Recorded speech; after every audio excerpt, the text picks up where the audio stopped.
देखिए, ये आप सबकी ख्वाहिश पर रिश्ता हुआ था। हमने कोई झोली नहीं फैलाई थी कि आकर हमारी बहन का रिश्ता मांगे और उससे शादी कीजिए। तुमने तो वादा किया था, कि तुम मेरी बहन को हमेशा खुश रखोगे। इसलिए मिन्नतें की थी शादी के लिए, इसलिए मिन्नतें की थी कि सबके हाथों मेरी बहन को रुसवा कर सको। मैं तो अभी तक शॉक्ड हूं। वहां इतनी शॉर्ट टेम्पर्ड होगी मैं सोच भी नहीं सकती थी। ऐसे कितनी ढीठ हो तुम, कैसे अपनी इतनी इंसल्ट बर्दाश्त कर लेती हो? कसम से अगर मैं तुम्हारी जगह मेरी जगह कभी हो नहीं सकता है अमर, कभी नहीं हो सकता, क्योंकि तुम घर तोड़ने के इरादे से आए, मुझसे बदला लेने के लिए, और मैं सबको आबाद देखना चाहती हूँ, माफ करने पे यकीन रखती हूँ। तेरी राह में रुलते फिरते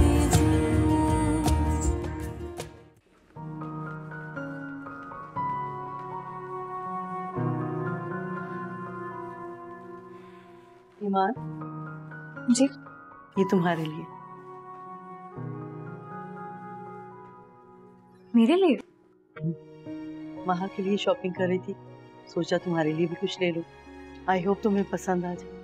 पसंद कैसे नहीं आएगा, आपने इतने प्यार से खरीदा है। Thank you so much. You will. मैं रख के आ जाऊँ। अस्सलाम वालेकुम अंकल। जीती रहो बेटा, जीती।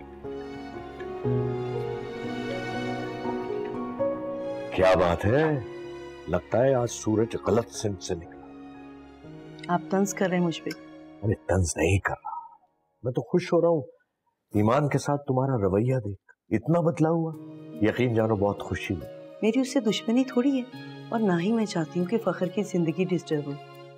ये तो बस हर बार हालात ही कुछ ऐसे बन जाते हैं। वैसे नजमा बेगम, तुम्हें ईमान से सीखना चाहिए। क्या मामला फहमी से उसने सब कुछ इग्नोर कर दिया, वो बिल्कुल नॉर्मल है। वरना सोचो, माँ ने जो कुछ किया तो मामला कहाँ तक जा सकता। जी, मैं भी ये सोचकर बहुत हैरान हूँ कि ईमान में किस कदर बर्दाश्त है, और मुझे ये सोचकर एहसास हो रहा है कि मेरा रवैया उसके साथ किस कदर गलत था। ईमान तो बहुत अच्छी है। यस, बहुत अच्छी है। अच्छी सी कॉफी, बहुत थक गया।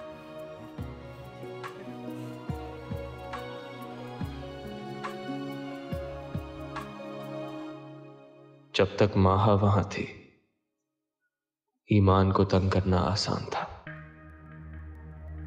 उसकी पोजीशन वीक हो रही थी। लेकिन अब कहीं ऐसा ना हो कि माहा की एब्सेंस उस घर में ईमान की पोजीशन को पहले से ज्यादा स्ट्रॉन्ग कर दे। अब माहा से शादी का बोझ इसलिए तो नहीं उठाया मैंने, कुछ ना कुछ तो करना ही होगा जिससे माहा की इंटरफेरेंस बढ़ जाए ईमान की लाइफ में, क्योंकि वही तो मेरा सबसे पावरफुल हथियार है ईमान के खिलाफ इस जंग में।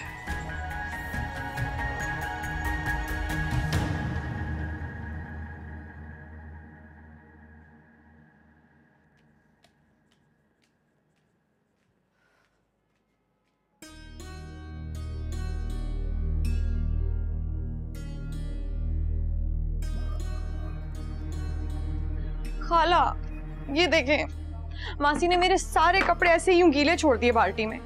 आपको तो पता है गीले कपड़े ऐसे छोड़े तो एक रंग पे दूसरा रंग चढ़ जाता है। पता नहीं इसका दिमाग कहाँ रहता है, हर वक्त जल्दी में होती है। सुबह आएगी तो डांटूंगी मैं उसे। हाँ, लेकिन ये कपड़े सुखाना भी तो जरूरी है ना, यूं ही पड़े रहे तो बर्बाद हो जाएंगे सारे।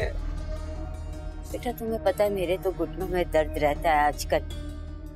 मैं समिया को कहती हूँ। आप ही तो घर पर नहीं है। अच्छा, मैं ये खुद ही कर लूंगी, कौन सा इतना बड़ा काम है। अरे रहने दो, इस हालत में तुम्हें बाल्टी नहीं उठानी चाहिए, बल्कि सीढ़ियां भी एहतियात से उतरा चढ़ा करो, समझी? ठीक है खाला। जाओ, मैं डाल देती हूँ। ओके खाला।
ये तो खाला की आवाज है।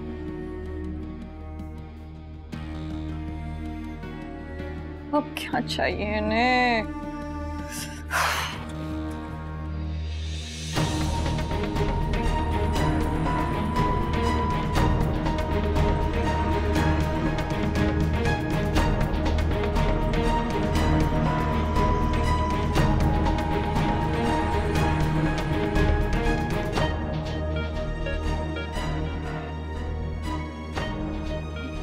क्या वो खाला?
अम्मी, अम्मी,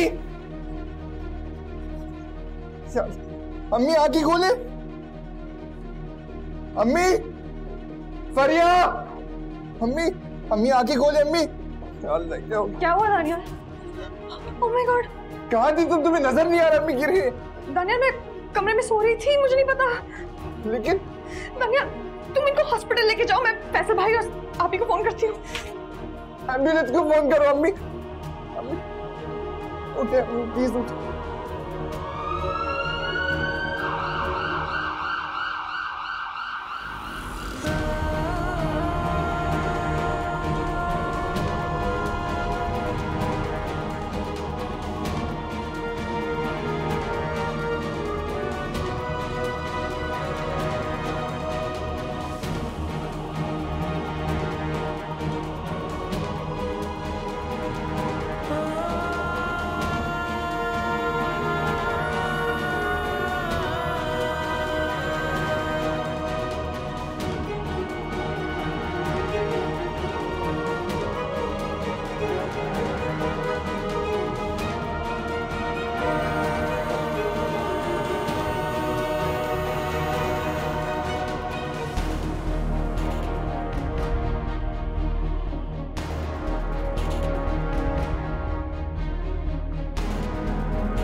मुझे तो टेंशन ही हो गई खाला की।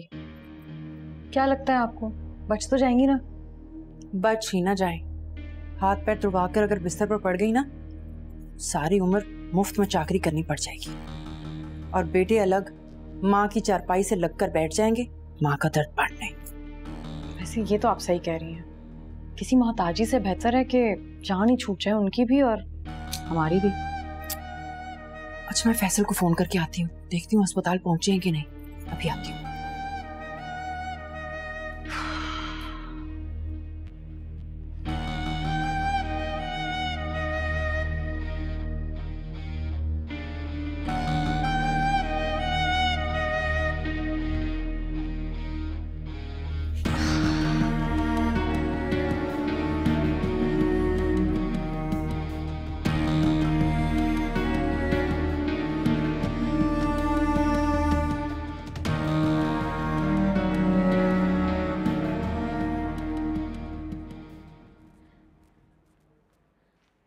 दानियाल भाई, कैसी है अम्मी? ठीक है ना अम्मी? पता नहीं। मतलब पता नहीं क्या हुआ है? खून बहुत ज्यादा निकल गया तो शायद बहुत देर हो गई है। ईमान, कैसी बातें कर रहे हैं? वो सीढ़ियों से कैसे गिरी मुझे बता। दरअसल घर पे कोई नहीं था सिवाय उनके और फरिया के। और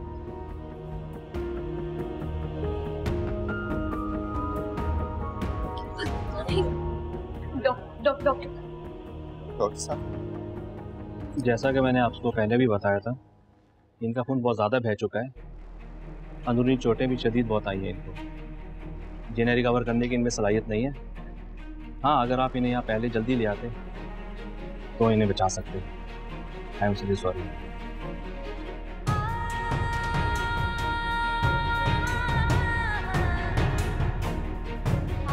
अम्मी,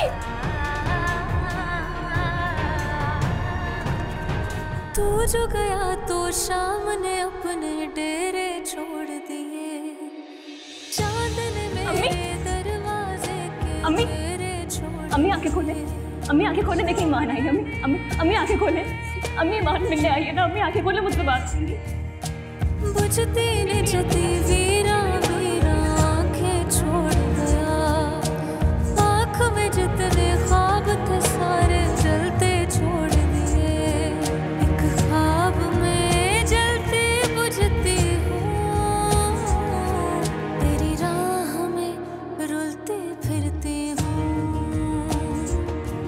तेरी राह में रुलती फिरती हूँ, तेरी राह में रुलती फिरती हूँ, तेरी राह में रुलती फिरती हूँ।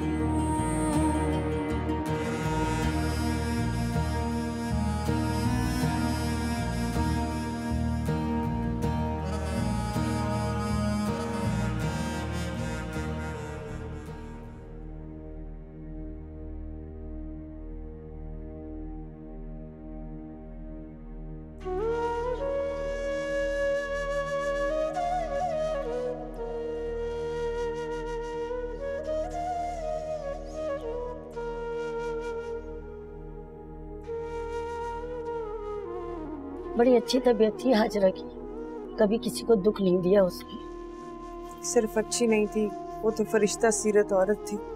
कभी उन्होंने हमें बहू नहीं जाना, हमेशा बेटी की तरह समझा। उनकी मौजूदगी में तो अम्मी को छोड़ने का कभी दुख नहीं होता था। अल्लाह जाने खाला के बगैर इस घर में कैसे दिल लगेगा। हौसला करो बेटा, अल्लाह की यही मर्जी थी।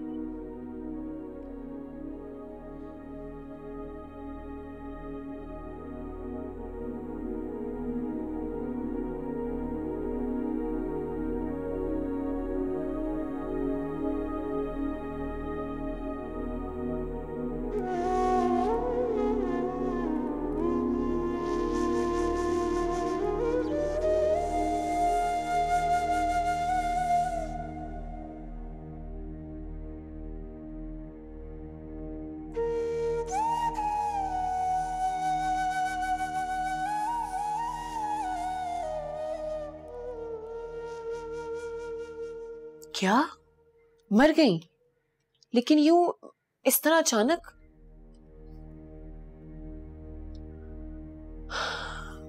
हाँ नहीं, मुझे वहां आने की कोई जरूरत नहीं है। हाँ ठीक है, फोन कर लूंगी। और वैसे भी मेरे फोन करने से आंटी थोड़ी जिंदा हो जाएंगी। ठीक है, ओके बाय। आ जाओ। क्या हुआ? अजी आपको बड़ी बीपी बुला रही हैं, उनके कुछ मिलने वाले आए हैं और वो आपसे मिलना चाहते हैं। वाला अगर आंटी की फ्रेंड्स आई हैं उनसे मैं मिलकर क्या करूंगी? तुम उनसे कहो कि मेरे सर में दर्द है और मैं सो रही हूँ। और बात सुनो, चाहते हुए ना ये डोर बंद करके जाना, मुझे यूं बिला वजह डिस्टर्ब ना किया करो।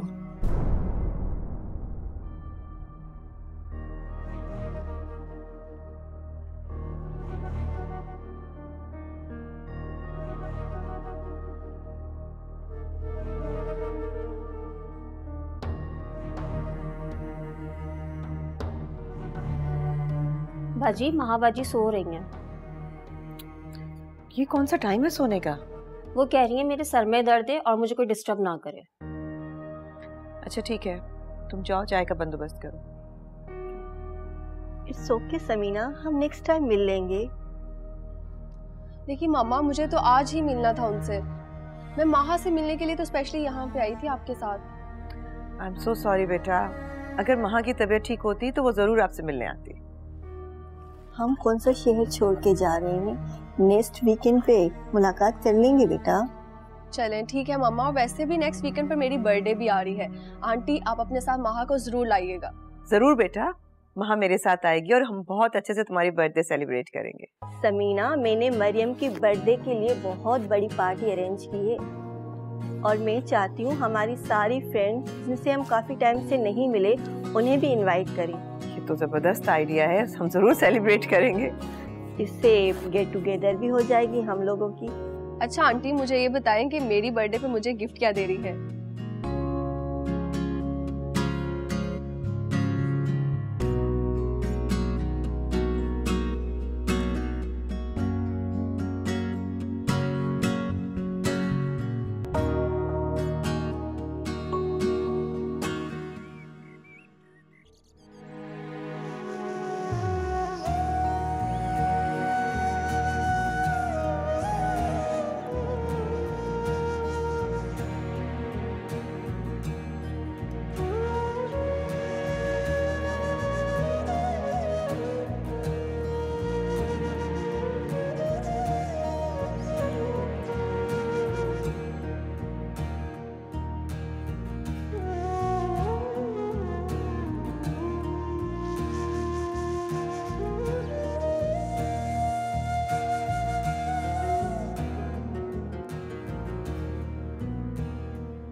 अच्छा हुआ तुमने ऑफिस से पिक कर लिया, मुझे बहुत बोर हो रहा था। मानता ना ब्रो?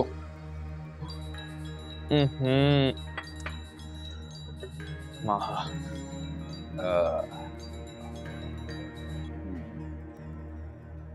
हेलो। हाँ माहा बोलो। अहमद तुम कहाँ पे हो? मैं ऑफिस में, और का टाइम देखा है तुमने? माहा मैं काम में बिजी हूँ यार। अभी हमारी शादी को दिन ही कितने हुए कि तुमने मुझे इग्नोर करना स्टार्ट कर दिया। ऐसी बात नहीं है माहा। बिल्कुल ऐसी ही बात है।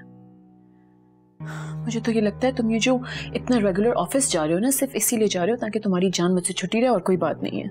माहा ये तुम क्या कह रही हो? तुम्हें कुछ अंदाजा भी है? बिल्कुल ठीक कह रही हूँ। मैं यहाँ इस घर में सारा दिन ऐसे बोर होती रहती हूँ, तुम बजाय मेरे साथ टाइम स्पेंड करने के, हमारा हनीमून प्लान करने के, तुम ऑफिस से बाहर नहीं निकल रहे हो। माहा रिलैक्स प्लीज, मैं तुमसे घर पे आके बात करता हूँ। और हाँ, आज जरा लेट हो जाऊंगा, एक बहुत बहुत बहुत जरूरी काम। तुम ऐसा करो, तुम अपने दोस्तों में क्यों नहीं चले जाते, या अपने घर हो आओ, तुम्हारा टाइम स्पेंड हो जाएगा और तुम्हारा मूड भी कुछ बेहतर हो जाएगा। क्या कहती हो? मैं नहीं जा सकती मॉम के घर, क्योंकि ईमान की मॉम की डेथ हो गई है और मामा वहां गई नहीं है। Oh, that's really very sad. अच्छा एनीवेज प्लीज देखो, तुम अपना ऑफिस का सारा काम करके जल्दी आ जाओ, हम डिनर बाहर करेंगे। अच्छा कोशिश करूंगा। लेकिन प्रॉमिस नहीं करा। मैंने अभी तुमसे कहा है कि मुझे एक बहुत ज़रूरी काम है, ठीक है? लेट हो जाऊंगा। बाय। Okay, bye.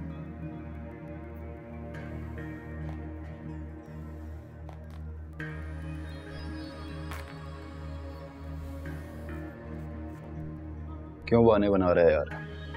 चला जाना घर, अगर इतना फोर्स कर रही है तो। उसे आदत होनी चाहिए इंतजार करने की।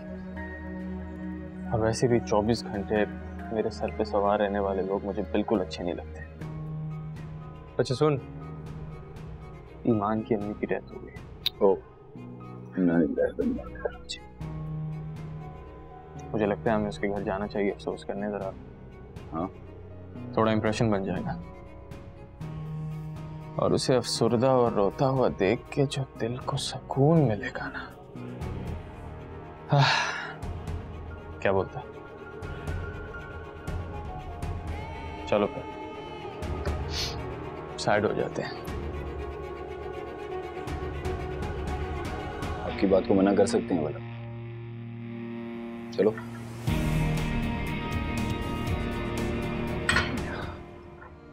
ईमान की एंट्रीज घर में कैसे बंद करनी है उसका हल भी खुद ही सोच लो। आखिर खाला को भी तो तुमने ही ऊपर पहुंचाया है। ये मार का भी अपने सर ले लो।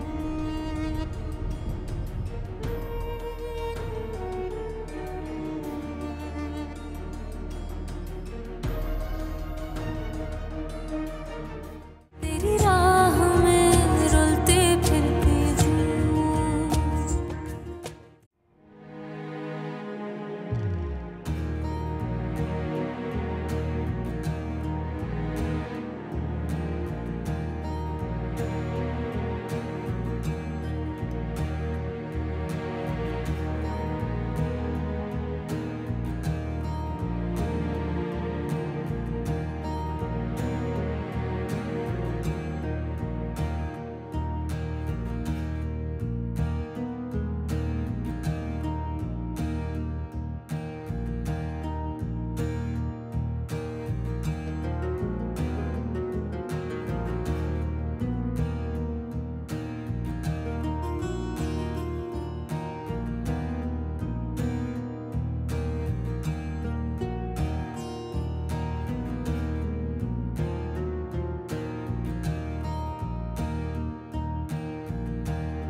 ईमान,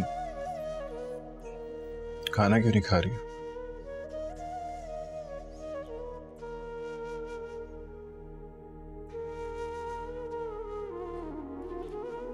देखो कुछ तो खा लो, ऐसे तो तबीयत खराब हो जाएगी तुम्हारी। मैं तुम्हें इसलिए लेकर आया था कि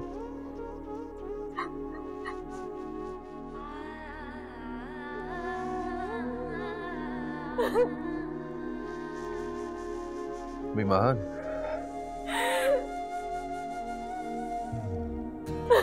ईमान संभालो खुद को।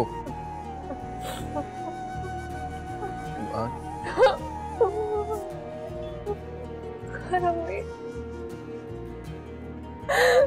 छोड़ के चली गई मुझे। मैं ऐसा रहूंगी उनके बगैर।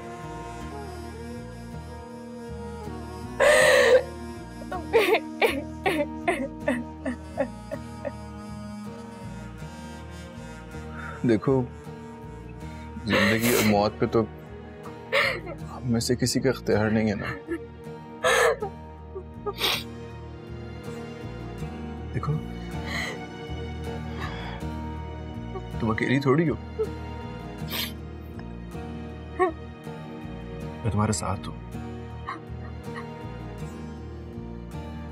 और आंटी तो हमेशा तुम्हें खुश देखना चाहती थी ना। सोचो ऐसे देखेंगे तो उनकी रूह तड़पेगी यार।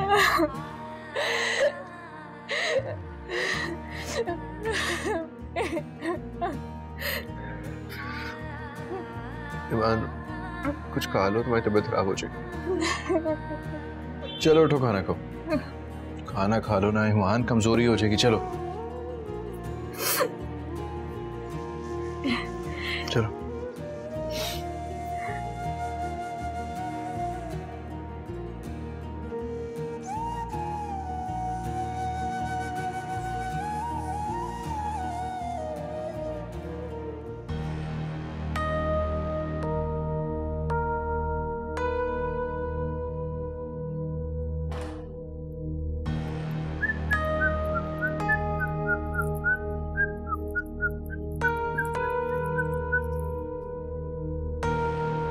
मॉम, आप अभी तक सोई नहीं?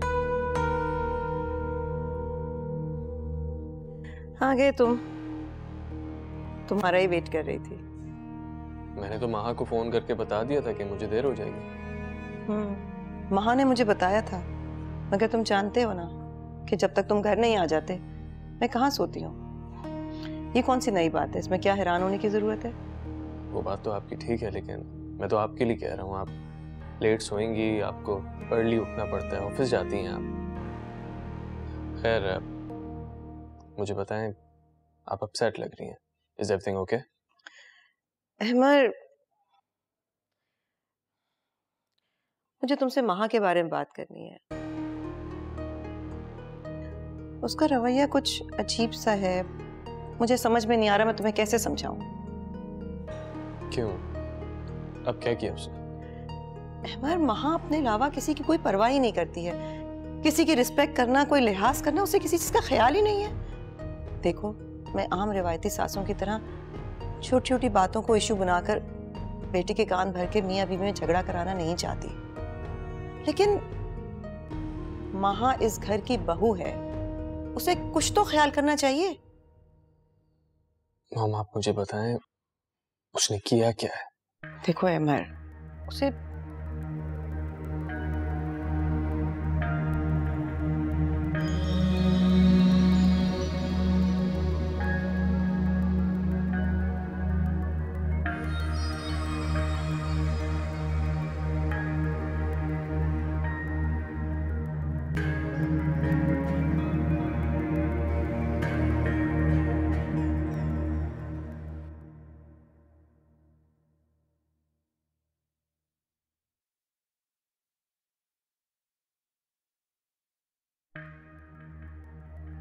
आपके लिए इसकी बदतमीजियों को बर्दाश्त करना जितना मुश्किल है मॉम, उससे कई गुना ज्यादा मुश्किल मेरे लिए इसको बर्दाश्त करना है। लेकिन जब तक मैं अपने मकसद में कामयाब नहीं हो जाता, हम दोनों को ही इसके साथ एडजस्ट करना होगा।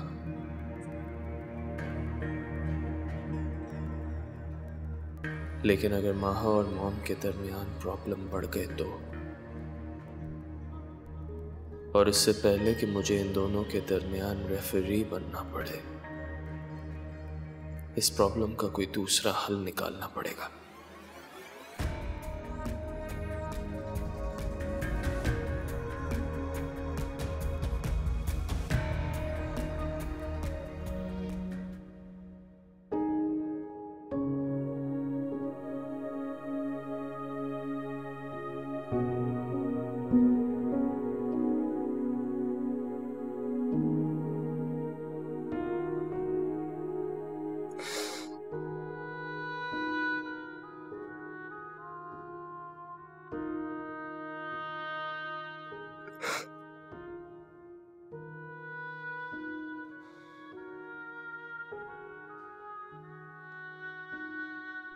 दानियाल, तुम यहाँ खड़े हो, तुम्हारा नाश्ता ठंडा हो रहा है।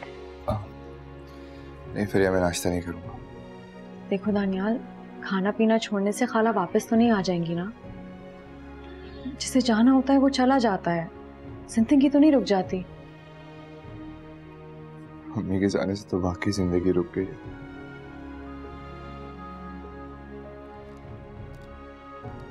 ये बात शायद तुम नहीं समझ सकते। देखो दानियाल, मेरा उनसे खून का रिश्ता नहीं था जैसे तुम्हारा था, लेकिन मैंने हमेशा उनको अपनी माँ ही समझा है। अब बस सब्र के सिवा हमारे पास और कोई चारा भी तो नहीं है ना। इस दर्द को बर्दाश्त करके उनके बगैर जिंदगी गुजारने की आदत डालनी होगी अब हमें।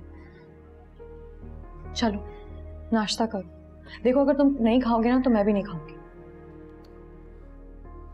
भैया प्लीज जिद नहीं करो, तुम्हारी आदत में तुम्हें भूखा नहीं रहना चाहिए। प्लीज नाश्ता कर लो। तुम मेरी बात मानोगे तो मैं तुम्हारी बात मानूंगी।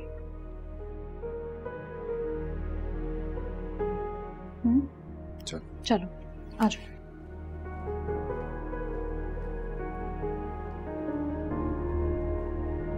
बेटा मैं जानती हूँ तुम बहुत बाहिम्मत हो, हौसले और सब्र वाली हो। मुझे भी लगता था आंटी, लेकिन अम्मी के जाने का सदमा मेरी हिम्मत और मेरे बर्दाश्त से बहुत ज्यादा है।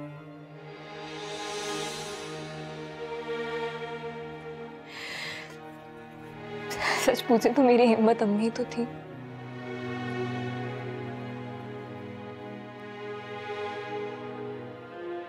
वो चली गई तो मेरी हिम्मत भी टूट गई है। नहीं बेटा ऐसे नहीं कहते, माँ बाप जिंदा ना भी हो ना तो वो हमेशा अपनी औलाद के साथ होती है। तुम जब भी उनके लिए दुआ करोगी ना तो तुम्हें महसूस होगा कि वो तुम्हारे साथ हैं। बस अल्लाह उनकी अगली मंजिलें आसान करे। आमीन। अच्छा ईमान, मैं चलता हूँ। अरे फखर, आप रेडी हो गए? मैं नाश्ता लगा दूं? अरे नहीं, एक इम्पॉर्टेंट मीटिंग है इसलिए मुझे ऑफिस जल्दी जाना है, लेकिन तुम जरूर ब्रेकफास्ट कर लेना, ठीक है? And no excuses. अल्लाह हाफिज। अल्लाह हाफिज बेटा, खैर से जाओ। आंटी आपके लिए नाश्ता। हाँ बेटा लगवा दो, और बख्तियार और अम्मा को भी बुला लो नाश्ते के लिए। जी।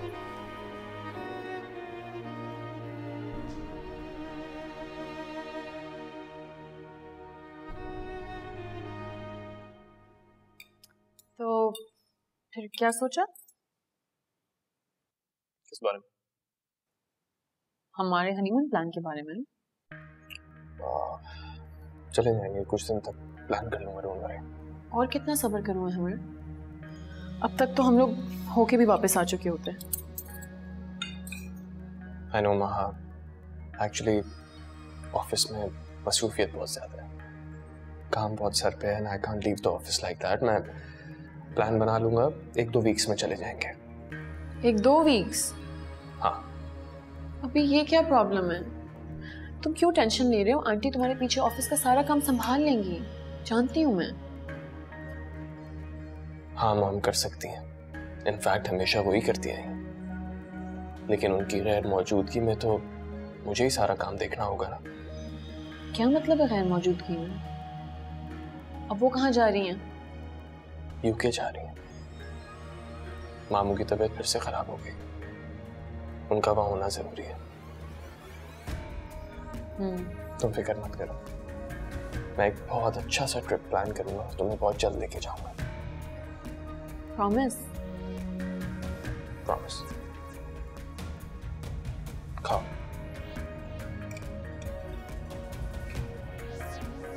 अच्छा है ना?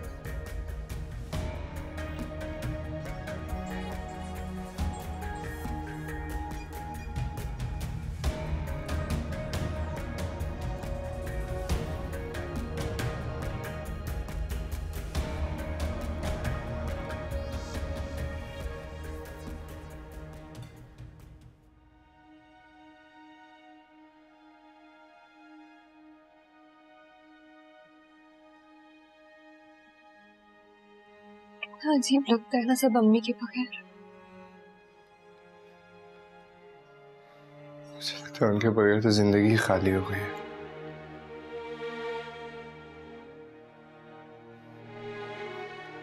पता है, रोज शाम को ना अपनी दरवाजे की चक्कर लगाने लगती थी। मेरे इंतजार, मेरी परेशानी में वो आप है।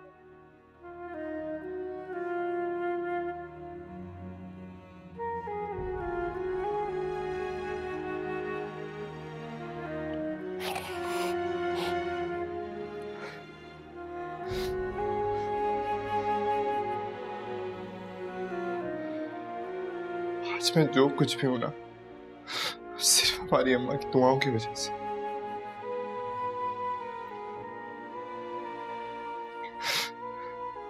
ईमान, मुझे नहीं लगता कि मेरे पास आगे बढ़ने के लिए कोई भी मकसद है।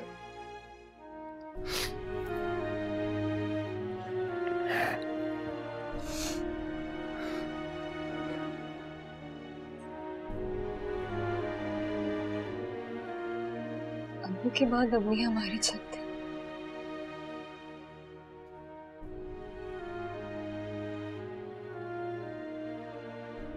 चली गई तो ऐसा लगता है जैसे हम खुले आसमान के नीचे में खड़े हो।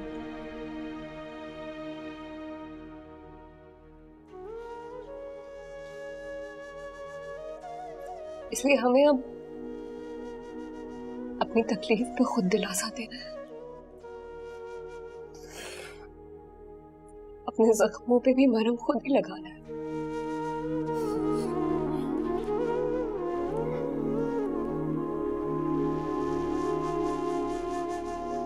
क्योंकि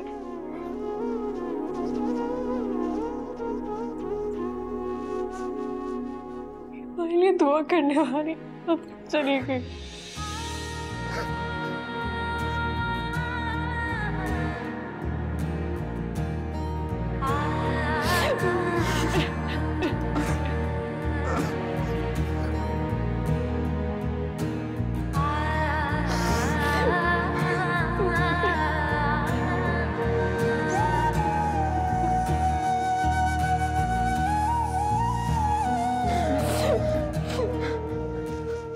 तौबा है भाई, एक तो इन दोनों का रोना खत्म होने को नहीं दे रहा। जब देखो मनहूसियत फैलाई रखते हैं। अरे भाई, मरने वाली तो मर गई, अब ये दानियाल हर वक्त रोना लेकर बैठा होता है। और तो और वो भी आ गई साथ देने के लिए। सच में बजाय के उसे मशवरा दे अपने दुख भुलाने का, खुद उसके साथ बैठकर शुरू हो गई। इस मामले में आप बहुत खुशकिस्मत हैं। दानियाल की तरह नहीं है फैसल भाई, इन दोनों की तरह नहीं, सब कुछ छोड़ छाड़ कर अम्मा की याद पर आंसू बहाने बैठ जाए। अरे अभी आप किसी तरह से ईमान का यहाँ आना बंद करें। तो उसकी माँ भी चली गई, अब क्या लेने आती है यहाँ? मुझसे क्या पूछ रही? ईमान की एंट्री इस घर में कैसे बंद करनी है, उसका हल भी खुद ही सोच लो। आखिर खाला को भी तो तुम नहीं ऊपर पहुंचाया है। ये मार का भी अपना सर ले लो।